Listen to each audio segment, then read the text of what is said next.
Good morning. It is 7:30 something on Tuesday, November 24th, 2015. I'm Christiana Ellis and I just got up. This is 5 more minutes.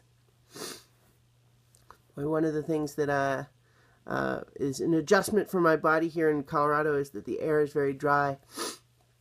I get, dry throat and sinuses as a result. I'm fine though. So, Yesterday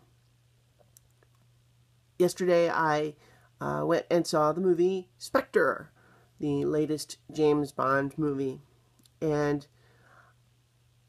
it was interesting because I really felt like my perception of the movie was on a razor's edge, and it could go either way, completely dependent on how inclined I felt to cut the movie slack versus be nitpicky about stuff in it. A little background. I'm not necessarily a big Bond fan. Not that I have ever disliked him or, the franchise as much as just... Mostly I think of it as it's a often slightly better than average action movie franchise. And sure, why not, right? As opposed to someone who would necessarily, would consider themselves a Bond fan. I like the movies okay. That's usually as far as it goes. So,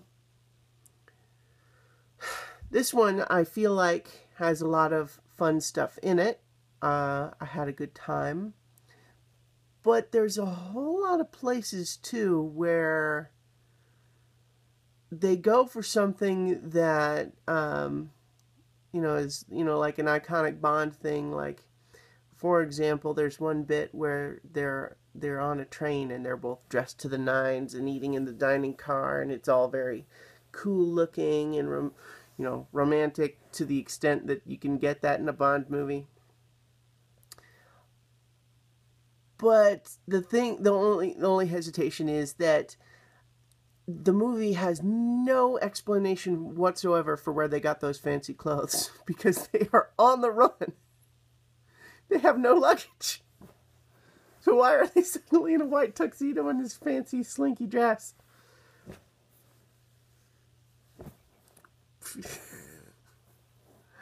So the movie is full of stuff like that where they're much more interested in having the cool bit than making everything actually tie together and make sense.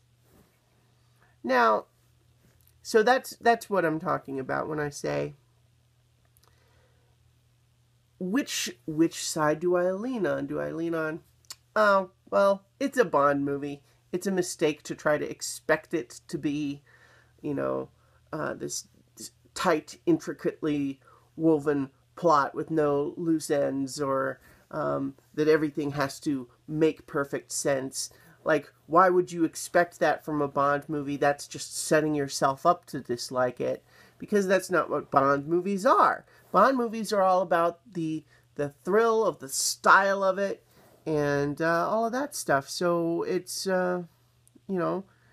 it's a matter of expectation. On the other hand, you can make the point that there are lots of other action movies out there that you can enjoy without having to make allowances like that.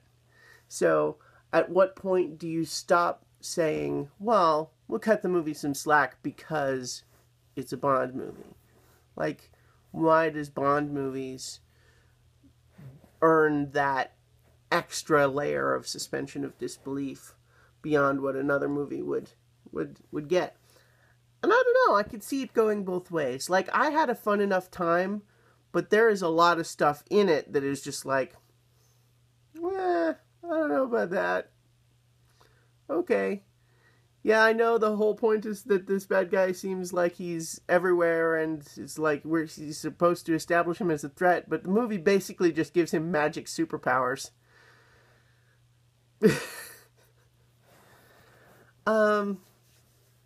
Yeah, so I don't know. I liked it okay. It's not my favorite Bond movie necessarily.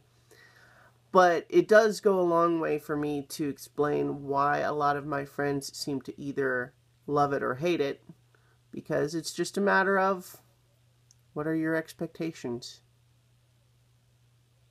So, I'm certainly not sorry that I saw it, but perfect. No. But anyway, I'll talk to you guys tomorrow for 5 more minutes.